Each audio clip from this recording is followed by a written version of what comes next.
नमस्कार, मैं प्रीति राणा। आज आप पहुँची हूँ माता बूढ़ी नागेश्वरी के पास। तो यहाँ पे हम इनके इतिहास के बारे में जानते हैं। माता के पुजारी भाई आगे मैं बेलीराम जी, बेलीराम वर्मा, जनरल यहाँ की पंजाब। सबसे मैं आपका आज तक की परिवार के जो आप लोगों ने इतिहास की हमारा जो इतिहास है वो आपको बच्चों को बताने का मैं स्वागत करता हूँ। तो सर, आप थोड़ा बताओ माता के बारे में। माता का जो इतिहास है, मतलब क्या, किस तरह से, मतलब कैसे के बारे में थोड़ा तो स्टार्टिंग सर्वप्रथम मैं से। ये बताना चाहूँगा जी, आपकी जो हमारी देवी बूढ़ी नागिन जो हुई था हमारे में जाने की हुई है। रघुनाथ जी का जो विषय है उत्सव जो हमारा लगभग 1600 ईस्वी से शुरू हुआ, 1650 ईस्वी से शुरू हुआ। तो उनके रघुनाथ जी की सेवा के लिए हमारे यहाँ कुल्लू के हर गाँव से देवी देवता मतलब रघुनाथ जी की सेवा में अस्थायी शिविर में हाँ जी। मतलब आए हैं। हाँ जी। तो हम सभी उद्योगों लोगों के साथ आए हैं। तो जैसे जहाँ तक अगर हम झांकी से चले तो आप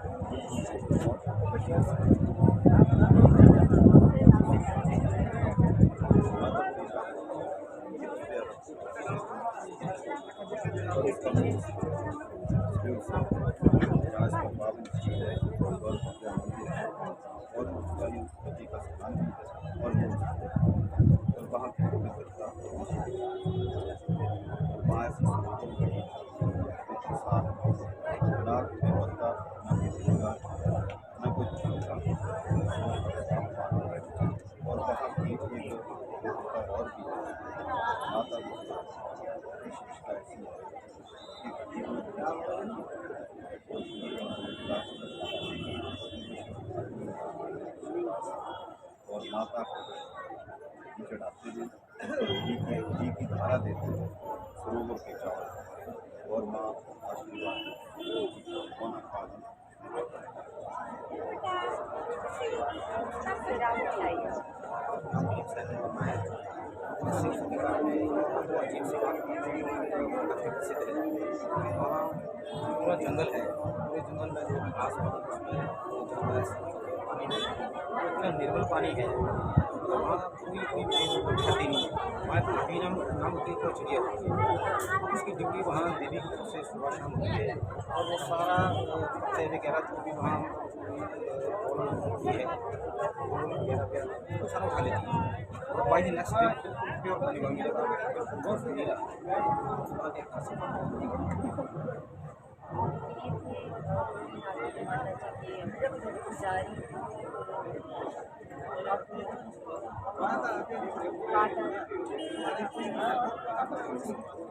कार्डन है इसकी वजह से।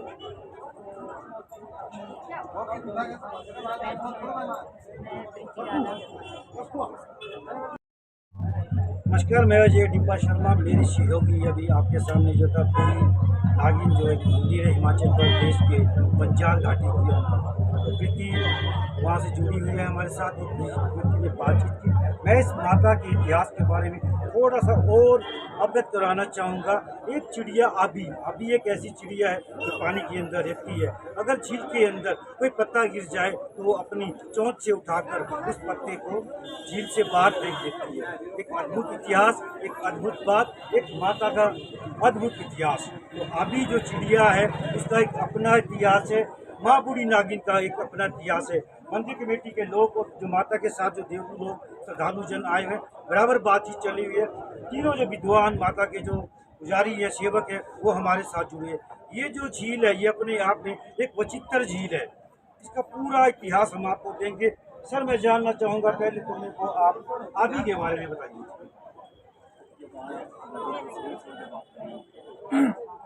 वहाँ एक आबी नाम की जो हमारा मैं इसी भाषा में उसका नाम जैसे कि एक झील है वो जंगल के बीच में है और चारों ओर घना जंगल है। जंगल है और नेचुरली वहाँ पत्ते गिरते हैं और श्रद्धालु वहाँ जाते हैं, वहाँ जाते हैं। तो आप भाई नेक्स्ट डे उसको देखेंगे, आप प्रातः काल देखेंगे तो वो सरोवर बिल्कुल साफ होगा पानी नहीं। उस ये की एक अलग से वहाँ की खासियत है। ये जो आबी है ये वन में रहती है। हाँ जी, बर्फ भी बिल्कुल ही 12 महीने बर्फ में रहेगी। वैसे तो देखो ये सीज़न आ जाता है, बहुत बड़ा सीज़न आ जाता है सर्दी के अंदर, वैसे भी वहाँ रहना थोड़ा मुश्किल हो जाता है। वैसे भी सरोवर के ऊपर पानी जम जाता है, तो काफ़ी मोटी बर्फ होती है, तो नहीं मैं कह सकता। और बाकी सीज़न में तो क्या बोलूँ। चलिए मैं लौटूंगा आपके पास। पहले मैं आपसे थोड़ा माता के मंदिर का इतिहास जानना चाहूँगा, जैसे प्रीति को आपने बताया। माता बूढ़ी नागिन बाकी भव्य रथ आगे गांव में इसका श्रेय ये 18 नागों की माँ है और 18 गणगों की आराधना करते हैं और 18 नाग जो उसको माँ के रूप में इसका जो भव्य और मूल मंदिर और सरोवर वहाँ पावन झील है और वहाँ की विशेषता और माता सबसे पहले माता और वहाँ घी का चढ़ावा होता है माता की मूर्ति पर भी और सरोवर के चारों तरफ घी की और जो श्रद्धालु जन अपना जाते हैं वो श्रद्धा के अनुसार अपना सब लोगों को। आपने बताया 18 नागों की माँ, तो वो जो बेटे हैं उनके नाम क्या है 18? वो तो लगभग थोड़ा है कुछ जानकारी दे दीजिए। विकंठ है नाग वैसे उसको नवशेषर के उसके 9 शीश है और विकंठ है नाग और उसके बाद कलेव नाग पुत्रु नाग महू नाग रानी नाग। तो नाग जो देवता जुड़े हुए हो माँ की सारी सिखाई। हाँ सारी जो भी नाग है। हाँ मैं समझ गया, वो हमारी सिखाई तो हम ये बात कवर करना चाहते हैं कि 18 पुत्र जो है वो नाग रूप में जो नाग शब्द जुड़ेगा। जब वो भी देवी देवताओं को अपने में कुछ भाव भारी हो जाता है या सृष्टि में कोई वर्षा की कमी हो जाती है तब वो स्नान के लिए और वर्षा के लिए भी वहाँ माता के अपने सरोवर में पहुँचते हैं और आशीर्वाद प्राप्त और सब। चलिए जुड़े थे पैसा में सब जुड़े विद्वान व्यक्ति। मैं आपसे जानना चाहूँगा, जैसे हमारे सभी आप विद्वान आप मंदिर कमेटी से जुड़े माता किससे है, तो कहीं ना कहीं जो ये जो हमारे दशहरा पर्व है ये हमारे हिंदू धर्म का एक सबसे बड़ा पर्व है। जैसे महाकुंभ, जैसे हमारे हिमाचल का जो फेस्टिवल है उसमें सबसे बड़ा जो हमारा मेला है वो हिंदुओं का वो दशहरा है। मैं जानना चाहूँगा, हम उस मंदिर पे नहीं पहुँच पाए हैं पर हम माता रानी का आशीर्वाद होगा हम वहाँ भी आएंगे। मैं जानना चाहूँगा जो मंदिर के अंदर जो गर्भगृह के अंदर जो प्रतिमा विराजमान है वो पहचान बनी हुई है या किस ताकत? ये मूर्ति बहुत पहले बनी हुई है, पत्थर की बनी हुई है। सिरसों की बात करें ना, जी जी वहाँ पत्थर की मूर्ति है, देवी से संबंधित है। बूढ़ी नागिन का रिलेशन ज़्यादातर रहा है गाय के घी से। मतलब जब भी दूर दूर से लोग आते हैं घी का वो रखते हैं, देवी के लिए घी रखते हैं ताकि लोग भी थोड़ा अच्छा घी वगैरह सब एक आस्था जुड़ी है, प्राचीन समय से आस्था जुड़ी है। एक घी चढ़ेगा तो घी आएगा, दूध चढ़ेगा तो दूध आएगा, मतलब जैसे हम कहते हैं अपनी बरकत मिलती है। हाँ बिल्कुल। वहाँ एक मूर्ति बनी हुई है, वहाँ मूर्ति में मतलब जो जिसको छूते हैं मंथन करते हैं, घी का मंथन करते हैं, वहाँ देवी मंथन करते हुए वहाँ जो कि सुप्रसिद्ध है और शानदार थी और पहले की है। तो इसके बारे में मैं इन चीज़ों को छोड़ के मैं एक इंस्टांस बताना चाहता हूँ। वहाँ से एक इंस्टांस हमारे सामने हुई घटना, कुछ एक लोग आए, कुछ एक स्टूडेंट्स आए, वो अपना विमान से वहाँ कुछ चंदे के जूते से गए, उनका बड़ा रोग दिखाने लगे कि हम सिर्फ से पार कर सकते हैं और तुरंत ही एक बंदा ये शायद ये ताजी घटना हाँ, है, ये ताज घटना हमारे सामने कुछ साल पहले की है। हाँ मेरी उम्र की घटना है ये। जब वहाँ वो लोग हुए वहाँ कोई भी आदमी उसको निकाल नहीं पाए, डूबा रहा जैसे जैसे में पानी में ऊपर शायद आते सूख जाने के बाद, लेकिन वो ऐसा नहीं। फिर गोताखोर वहाँ से आए और जब गोताखोर वहाँ से शिष्ट आए तो उन लोगों ने जब वहाँ गहराई में देखा उनका कहना था वहाँ उस नाग से तो जब वहाँ नागों को दिखा तो उन्होंने इनकार कर दिया वहाँ जाने से। उसके उपरांत उनके जो पेरेंट्स आए उन्होंने भी मिन्नता की, देवी को मिन्नता रखी।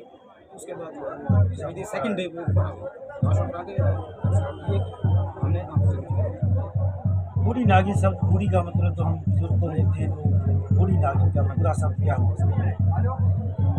कि नागिन देवी का नाम देवी का नाम है नागिन, मतलब उसकी जो उत्तर आने हैं उसको पूरी कार्य चले बच्चे इनके मतलब चाव पहले बच्चों की समाज में वो मामला जब जाती है। चलिए आप सभी लोगों का बहुत बहुत धन्यवाद। जैसा इन्होंने बताया बूढ़ी नागिन का इतिहास, जल्द ही हम माँ भगवती की कृपा हुई आपको वो झील भी दिखाएंगे, पूरा इतिहास भी दिखाएंगे। मानता यही रही है, माना ये जाता है कि उस झील के अंदर आज भी जो है नाग देवता विराजमान है। ये बात यही नहीं, प्राचीन काल से भी ये प्रथा दोहराई जाती है। तो इसी के साथ अजय डिम्पा शर्मा, हिमाचल प्रदेश का। इस समय हम पहुंच चुके हैं माता भागासुर तीर्थ के पास। माता भागासुर का जो इतिहास है उसके बारे में जानते हैं। माता भागासुर के पुजारी से हम इनके इतिहास के बारे में जानते हैं। तो सर जी बताइए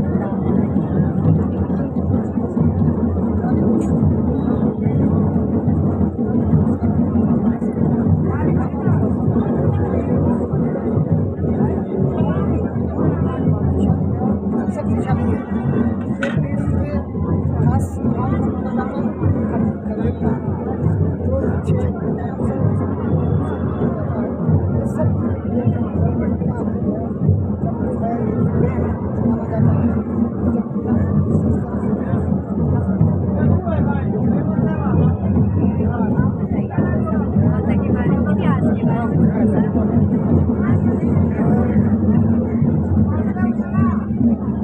तो कैमरामैन डिम्पा शर्मा के साथ में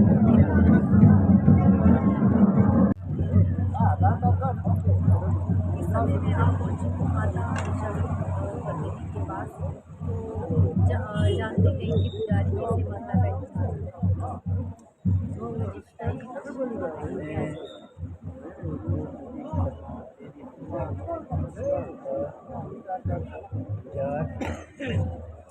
का जिला ग्राम पंचायत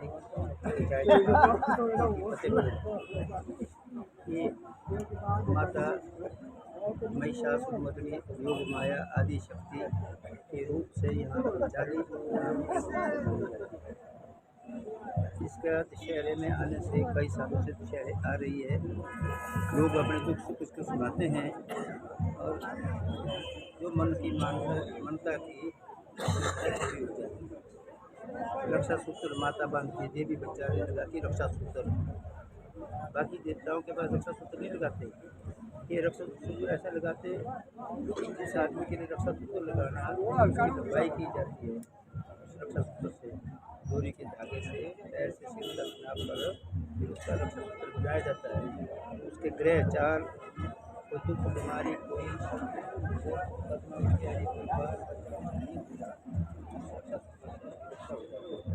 उसके लिए कोई बाण भद्रा, कोई किसी की शादी नहीं हो, कोई कुछ ना हो, तो सारा ठीक हो जाता है। फिर उसकी और विधियाँ भी है, जो विधियाँ हम उसी मैं उन लोगों को बताते हैं। तो ये गाय का इलाज इसके पास बहुत बड़ा होता है। पेट से सांप तक निकाले प्रमाण हमारे पास। पीजीआई से जो रिटर्न मरीज है, पीजीआई के कई ऐसे हमारे पास उदाहरण है जो फेल करा दिया और अपनी शक्ति से उसको पूरा किया। ऐसे ऐसे है। इसका भी बहुत बड़ा स्थान है, इसको तीन कोठी में मानते हैं। दशहरा में राज परिवार की कुल देवी मानी जाती है और बहुत देवी देवताओं के साथ इसका मिलना होता है। वहाँ पर 5 पंचायतें इसको मानती है, 3 कोठी में इसको मानते हैं। तो इसकी मान्यता बहुत बड़ी है, इसकी महिमा भी बहुत बड़ी है। एक वरा जैसे आई है क्योंकि तो गरीब ब्राह्मणों के साथ आई है। इसके कारदार भी उसी पुर से है, रजिस्टर्ड कारदार और दूसरी पुर से है, पुजारी भी वहीं पे है। इसका पूजा अर्चना भी सभी लोग करते हैं। प्रजा में भी इसके कारदार उनका खियाले इसके नुमाइंदे बनाए गए हैं। उनके अपने कार्य है, उन कार्यों पर वो चलते हैं। पूरी हरियाणा तन मन से इसको मानते हैं और उसका जैसी जैसी जिसकी श्रद्धा है वैसी वैसी इसकी सेवा करते हैं। ये माता जो है हर साल आती है। हर साल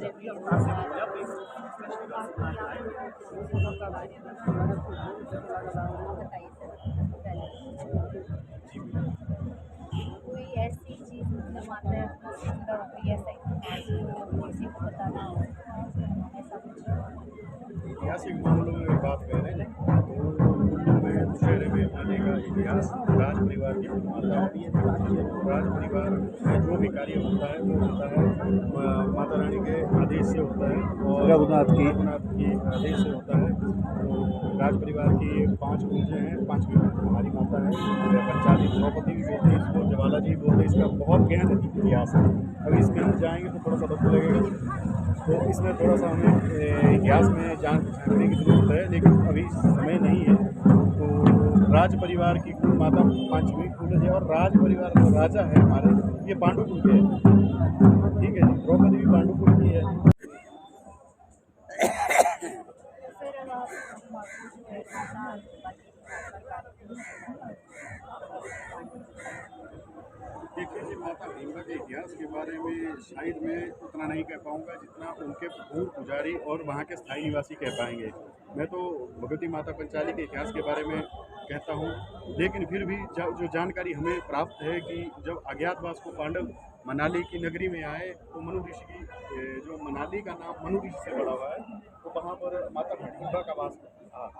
तो उस टाइम माना जाता है कि हमारे शास्त्र बताते हैं कि भीमसेन जी ने हडिम्बा के भाई को मारा था, जो राक्षस थे। तो माता हडिम्बा जी ने भीमसेन जी से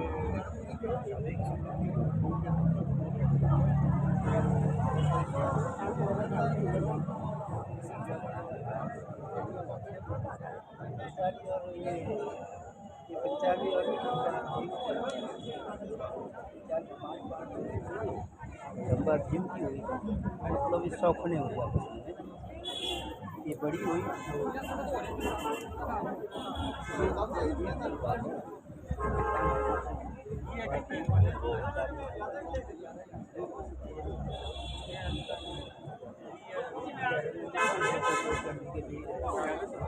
पूरा हुआ है उनको 5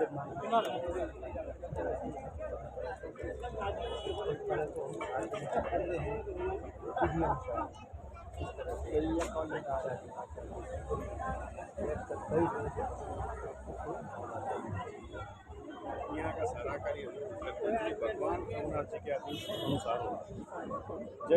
जैसा उनका आदेश होता है वैसे सभी देवता चलते हैं और उनके आदेश अनुसार ही जैसे हम इसमें जो भी देवी देवताओं की आगे बढ़े आगामी जो देवड़ी हम बोलते हैं लोकल लैंग्वेज में देवड़ी होती है, कार्रवाई होती है, वो भगवान रघुनाथ जी के आदेश अनुसार ही होती है।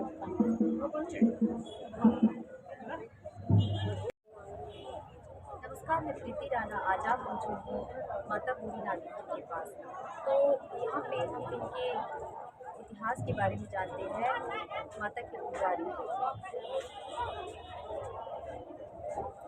आगे मैं बेलीराम जी, बेलीराम वर्मा,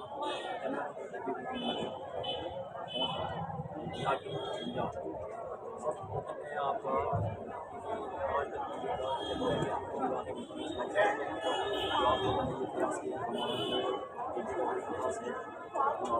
तक बताने का मैं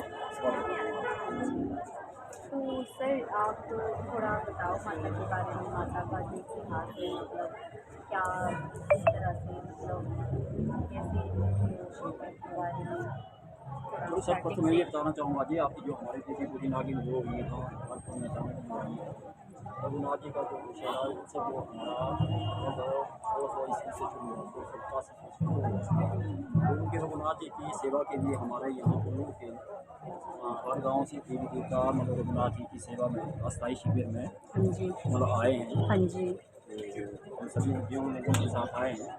तो जैसे जहाँ तक अगर हम झांकी से चले तो आप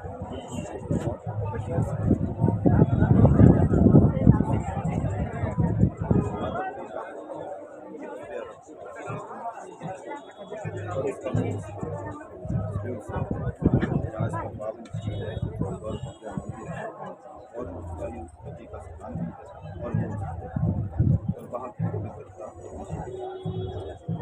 वहाँ ऐसी सरोवर बनी जो साफ ना कोई पत्ता ना किसी गाछ ना कोई छींटा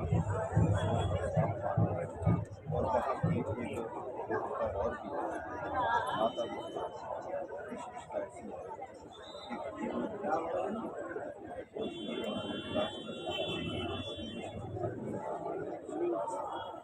माता को घी चढ़ाते हैं और घी की धारा देते हैं सरोवर के चारों और माँ आशीर्वाद होना पालन फिर आप बताइए। हम एक सैनिक माए शिव के बारे में आपको अजीब सी बात काफ़ी प्रसिद्ध है। वहाँ पूरा जंगल है, पूरे जंगल में जो घास पानी नहीं, इतना निर्मल पानी है। वहाँ कोई क्षति नहीं है। वहाँ कभी नाम की कोई चिड़िया होती है, उसकी ड्यूटी वहाँ देवी की तरफ से सुबह शाम होती है और वो सारा पत्ते वगैरह जो भी वहाँ होती है वो सारा खा लेती है और by the next day pure पानी मांगी लगा बहुत नीला वहाँ के खास ये थे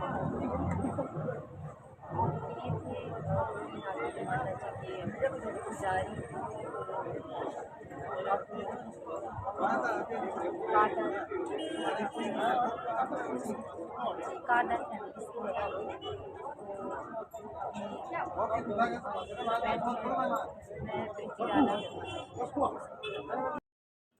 वॉइस ओवर सहबार हिमतरू मैगजीन। जिला कुल्लू में ही नहीं बल्कि पूरे भारतवर्ष में लोगों की देव संस्कृति पर अटूट आस्था है। ऐसा नहीं है कि यह परंपरा कुछ समय से चलती आ रही है, अपितु सदियों से चलती आ रही है, जिसका महत्वपूर्ण उदाहरण ढालपुर में होने वाला कुल्लू का दशहरा है, जिसका उदय एक रोचक तथ्य पर आधार पर हुआ है। तभी से यहाँ अनेक दशहरे में रस्में निभाई जाती है। दशहरा उत्सव में मुख्यतः 3 भाग ठाकर निकलना, मुहल्ला तथा लंका दहन है। कुल्लू दशहरा की सांस्कृतिक पृष्ठभूमि श्री रघुनाथ रामचंद्र जी के अयोध्या से लेकर आगमन पर आधारित है। इस संबंध में प्रवलित जनश्रुति के अनुसार कुल्लू नरेश जगत सिंह 1637 से लेकर 1662 के शासनकाल की घटना है। एक बार किसी व्यक्ति ने राजा जगत सिंह को एक झूठी सूचना दी कि पार्वती घाटी के टिपरी गांव में दुर्गादत्त नामक ब्राह्मण के पास एक पत्था लगभग 1.5 किलो सूचे मोती है। उस व्यक्ति ने राजा को उकसाया कि महाराज, जो चीज़ राजमहल में होनी चाहिए, ब्राह्मण के पास उसका क्या प्रयोजन है, अर्थात ब्राह्मण के पास उसका क्या काम है। राजा को बात जच गई। इन्हीं दिनों निर्धारित मणिकर्ण यात्रा पर जाते राजा ने दुर्गादत्त ब्राह्मण को शरशाड़ी में बुलाकर मणिकर्ण से लौटते हुए वह उस मोती को सौंप दिए। ब्राह्मण ने मोती ना होने की बात कही तो राजा ने उसकी बात को अविश्वसनीय माना और सख्ती से मोती सौंप देने का हुक्म दिया। वास्तव में ब्राह्मण के पास मोती नहीं थे, ब्राह्मण सच्चा था। राजा के रुख को देखकर उसने समझ लिया कि वह उसको और परिवार को झूठी बात पर अकारण पीड़ित करेगा। इस पर विचार करके ब्राह्मण ने राजा को किसी प्रकार की क्रूर यात्रा भोगने की अपेक्षा अपने परिवार सहित अग्नि में होम करना उचित समझा। उसने ब्रह्म शक्ति से परिवार को अवचेतन कर घर के भीतर रखा और बाहर से घर को आग लगा दी। जब राजा टिपरी पहुंचा तो वह अपने शरीर के टुकड़े स्वयं कुल्हाड़ी से काट काट कर ले राजा तेरे हीरे मोती कहते हुए अग्नि की भेंट कर रहा था। यह भीम सत्य दृश्य देखकर राजा बहुत दुखी हो गया और पश्चाताप की आग में जलता रहा। मकड़हार भी कभी राजा रूपी की राजधानी रही है। उन दिनों नगर के समीप जिड़ी में बाबा पोहारी रहते थे। बाबा पोहारी बाबा आहार में प्राय दूध ही ग्रहण करते थे, इसलिए उन्हें पयहारी भी कहा जाता था। यही पयहारी शब्द ध्वनि परिवर्तन से पोहारी बना। यह बाबा अलौकिक सिद्धि संपन्न वैष्णव संत थे। राजा ने अपने गुरु तारानाथ द्वारा बताए गए उपाय से कोई भला न होने पर इनसे अपने कष्ट की निवारण की प्रार्थना की। पोहारी बाबा ने राजा की मानसिक अवस्था अपनी सिद्धि के बल पर दूर की और शारीरिक कुष्ठ रोग के निवारण एवं ब्रह्म हत्या से मुक्ति के लिए उपाय बताया कि अयोध्या के त्रेतानाथ मंदिर में भगवान राम द्वारा अपने जीवन काल में स्वयं बनाई गई राम और सीता की मूर्तियां हैं। यदि राजा उन मूर्तियों को राजधानी लाकर सम्मानपूर्वक प्रतिष्ठित करे तथा राजपाट रघुनाथ को समर्पित कर स्वयं उनके प्रतिनिधि के रूप में राजकाज का संचालन करे तो न केवल राजा की आदि व्याधि दूर हो जाएगी, इससे सभी की व्याधि दूर हो जाएगी। कुल्लू दशहरे का पहला दिन ठाकर निकलना कहलाता है। ठाकर शब्द रघुनाथ के लिए प्रयुक्त होता है, जिसका कुल्लवी नाम ठाकर है। ठाकर निकलने से तात्पर्य है रघुनाथ को अपने मंदिर से निकलकर मेला मैदान में आना। इस दिन की प्रक्रिया तब तक आरंभ नहीं की जाती जब तक देवी हिडिंबा माता रघुनाथ मंदिर में नहीं पहुंचती। आश्विन शुक्ल के पक्ष दशमी के दिन प्रातः हिडिंबा का रथ रामशिला पहुंचता है तो एक व्यक्ति राजा की ओर से छड़ी लेकर वहां जाता है। वहां से देवी को पूर्ण आदर सत्कार के साथ रघुनाथ मंदिर में लाया जाता है। रघुनाथ मंदिर में शीश नवार कर इन्हें राजमहल में ठहराते हैं। तब दशहरे की आगे की कार्यवाही शुरू होती है। सबसे पहले रघुनाथ मंदिर में बीज पूजा की जाती है। इस पूजा में कुंगू, चंदन, गोरोचन, कस्तूरी, लौंग, इलायची, केसर और पारा मिश्रित अष्टगंध से अस्त्र शस्त्र एवं रघुनाथ के विभिन्न निशानों पर राम नाम का टीका लगाकर पूजा की जाती है और इसके साथ ही दुदुभी तथा अश्व की पूजा की जाती है। अश्व पूजा को घोड़ पूजन भी कहा जाता है। घोड़ पूजन में नरसिंह भगवान की वस्त्रों और आभूषणों से सुसज्जित घोड़ी का पूजन होता है। रघुनाथ मंदिर में पूजा के बाद राजा राजमहल जाकर महल में स्थित रघुनाथ जी के स्थल के पास भी अस्त्र शस्त्र नौशद तथा घोड़ पूजन करता है। तत्पश्चात 18 करोड़ की परोल के पास हिडिंबा माता को शुभाशीष देती है। यह सब कार्य विधि होने पर 3-4 बजे के बीच राजा की शोभा यात्रा प्रारंभ करने के लिए मंदिर में बुलाया जाता है। बुलावे पर राजा मंदिर में पहुंचता है तब पूरी धूमधाम से शोभा यात्रा प्रारंभ करने के लिए मंदिर में बुलाया जाता है। बुलावे पर राजा मंदिर में पहुंचता है तब पूरी धूमधाम के साथ रघुनाथ की शोभा यात्रा दशहरा मेला मैदान की ओर प्रस्थान करती है। शोभा यात्रा में सबसे आगे वस्त्र आभूषणों से सजी धजी नरसिंह भगवान की घोड़ी, उसके पीछे ढोल, नगाड़ा, करनाल, रणसिंगा, शहनाई, नौशद आदि बाजे बजाते वादक, पताकाएं, सूरज पंखे, छड़ियाँ आदि विविध चिन्हों निशान, अनेक देवी देवताओं के रथ और अपार जनसमूह के बीच रघुनाथ जी माता सीता के साथ पालकी में विराजमान होते हैं। रघुनाथ की शोभा यात्रा जब ढालपुर मैदान में पहुंचती है तो वहां पहले से ही भारी जनसमूह उमड़ा होता है। मैदान के उत्तरी पश्चिमी छोर पर रघुनाथ का रथ सुंदर कपड़ों में आकर्षित करके सजाया जाता है। रथ के शीर्ष पर चांदी का छत्र इसकी शोभा को बढ़ाता है। इस रथ का पूरा ढांचा भीतर से लकड़ी का है और इसमें पहिए भी लकड़ी के ही बने होते हैं। यहाँ पर राम सीता की मूर्तियों को पालकी से उतारकर रथ में बने पीठासन पर रखकर पूजन किया जाता है। इस समय रथ के समीप उमड़ती भीड़ को नियंत्रित करने का कार्य नाग देवता हलाणी धूमल का रथ अद्भुत ढंग से निभाता है। इसमें रथ उठाने वालों के कदम इतनी तेजी से भीड़ की ओर बढ़ते हैं कि भीड़ एकदम से पीछे हट जाती है। लोग इस देवलीला को देखकर आश्चर्यचकित रह जाते हैं कि जिस भीड़ को हटाने के लिए पुलिस के जवानों को असुविधा रहती है उसे धूमल नाग एक झटके में हटा लेता है। उधर रथ में मूर्ति पूजन के बाद पुजारी, पुरोहित, राजा, राज परिवार के कुछ सदस्य तथा कुछ पताकाएं आदि उठाए निशानदार रथ की परिक्रमा करते हैं। परिक्रमा के संपन्न होते ही प्रारंभ होती है भव्य रथ यात्रा, जो कि कुल्लू दशहरे की सर्वप्रमुख विशेषता एवं आकर्षण है। रथ यात्रा में श्रद्धालुओं की भीड़ रथ में लगे 2 लंबे लंबे रस्सों से जय घोष के साथ रथ खींचती है। उस समय जनता का अनवरत सैलाब एवं असंख्य देवी देवता के साथ बाजे गाजे पर उठती उताल तरंगों में समग्र वातावरण रणभूमि में प्रस्थान करते हुए रणबांकुरों की शौर्यपूर्ण प्रफुल्लता को जीवंत करता है। श्री ठाकर महाराज रामचंद्र जी की जय, सीताराम जी की जय, पवन सूत हनुमान जी की जय, 18 करोड़ की जय की उद्रत स्वर लहरियों में भक्तिभाव के सरस प्रवाह में सरोवर श्रद्धालु जन रघुनाथ के रथ को मैदान के मध्य में लाकर खड़ा करते हैं, जहाँ की रघुनाथ जी का शिविर लगा होता है। यहाँ मूर्तियों को रथ से उतारकर शिविर में बने पूजा स्थल पर प्रतिष्ठित किया जाता है। हिमाचल के जिला कुल्लू ऐतिहासिक रथ मैदान ढालपुर से रघुनाथ की यात्रा के साथ अंतर्राष्ट्रीय कुल्लू दशहरा उत्सव का आगाज हो जाता है। भगवान रघुनाथ जी की प्रतिमा पालकी में सवार होकर रघुनाथ से रथ मैदान पहुंचाई जाती है। उसके बाद यहाँ देव परंपरा का निर्वहन करते ही यात्रा शुरू की जाती है, जो करीब 20 से 25 मिनट तक चलती है। रथ मैदान से करीब 500 मीटर की दूरी पर रघुनाथ के अस्थायी शिविर तक हजारों की भीड़ ने रथ खींचा जाता है। रघुनाथ के जयकार के नारे लगाए जाते हैं। रघुनाथ के रथ के सामने लोग नतमस्तक होते हैं।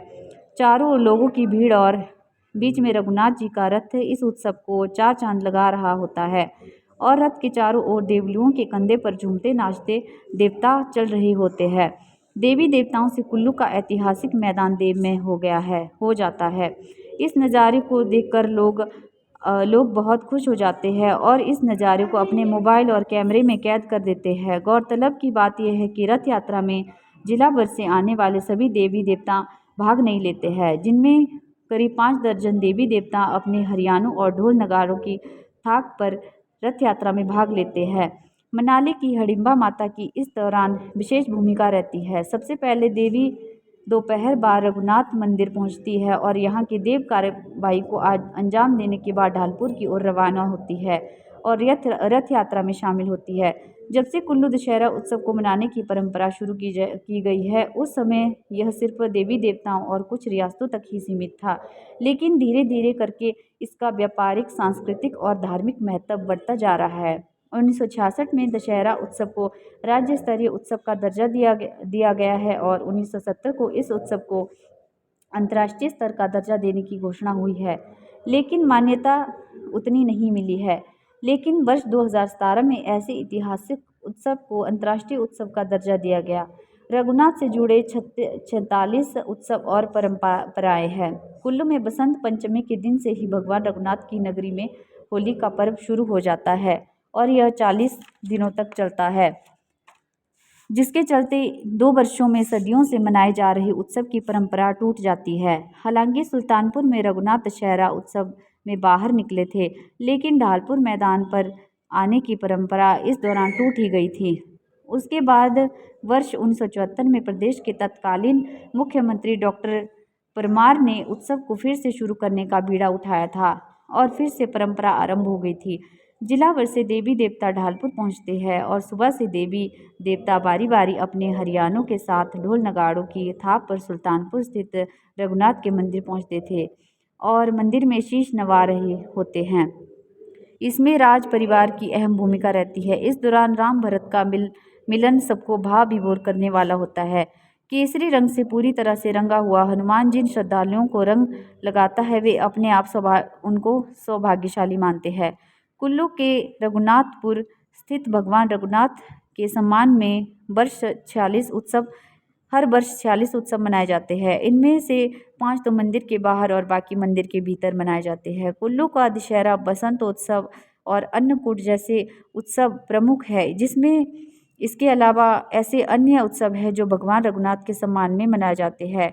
ऐतिहासिक कुल्लू दशहरा उत्सव का एक ऐसा दौर भी आता है जब 2 वर्षों तक ढालपुर मैदान में दशहरा नहीं मनाया गया था। यह कोरोना काल था। कुल्लू दशहरा उत्सव के दौरान 1971 में गोलीकांड हुआ था। इस दौरान उत्सव में भगदड़ मच गई थी और गोलियां बरसी थी। उसके बाद 1972 से 1973 में 2 वर्षों तक दशहरा उत्सव आगमन से कुल्लू घाटी पूरी तरह से देमयी हो गई थी।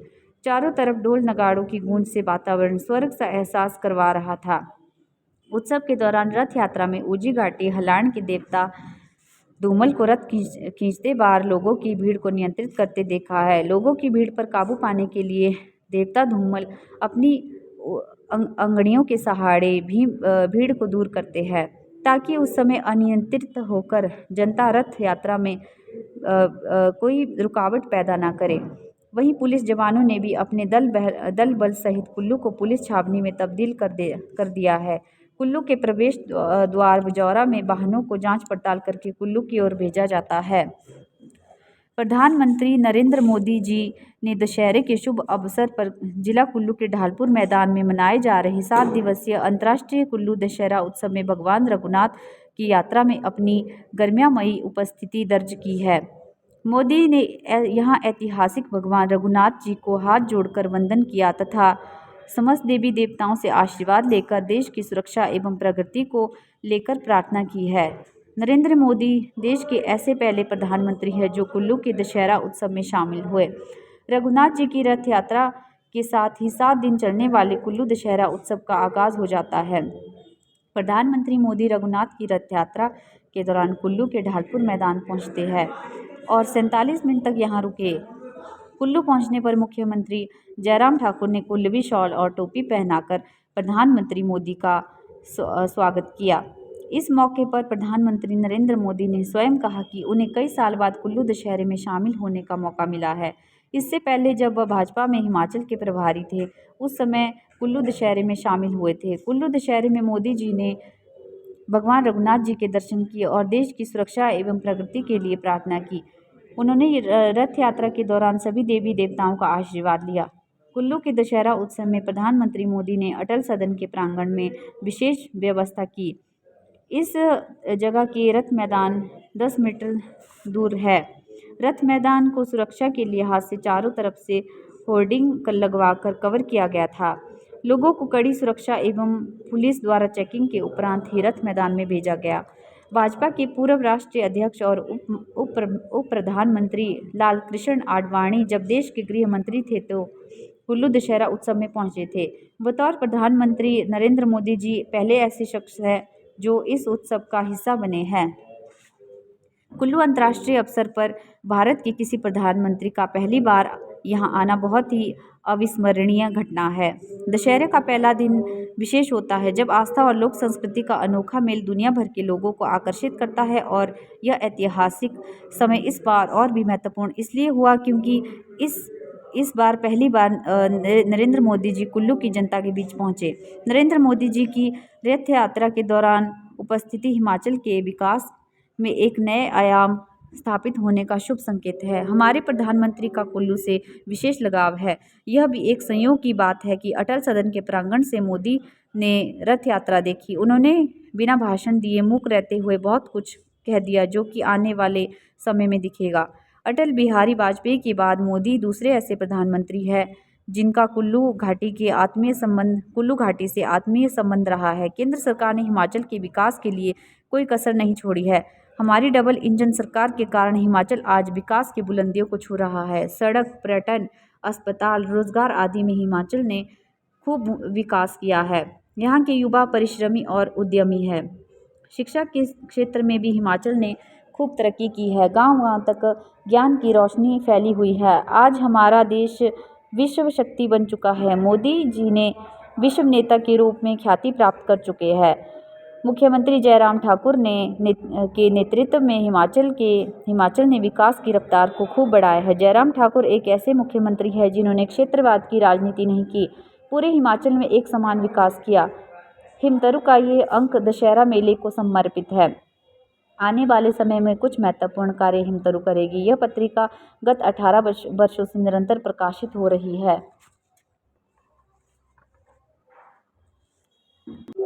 इस समय पंडाल में देवी देवता बैठे हुए हैं और हिडिंबा माता भी जो है अपने शिविर में बैठी हुई है। हिडिंबा माता कुछ समय पश्चात ही यहाँ से प्रस्थान करने वाली है। अन्य देवी देवता भी अपने पंडालों में